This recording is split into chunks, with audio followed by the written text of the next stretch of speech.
Cứu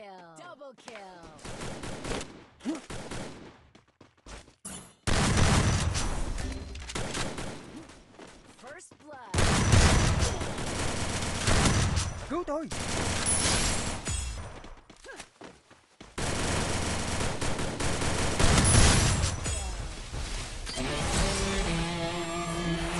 Cách nạp kim cương Freefire rẻ và nhanh. Các bạn truy cập Safari hoặc Google, tìm kiếm đòi T247.8 vào mục tab up game.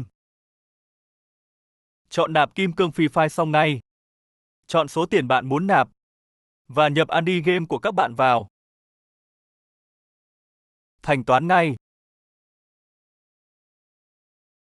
Ở đây các bạn đợi 5 đến 10 giây là kim cương vào nick các bạn nhé.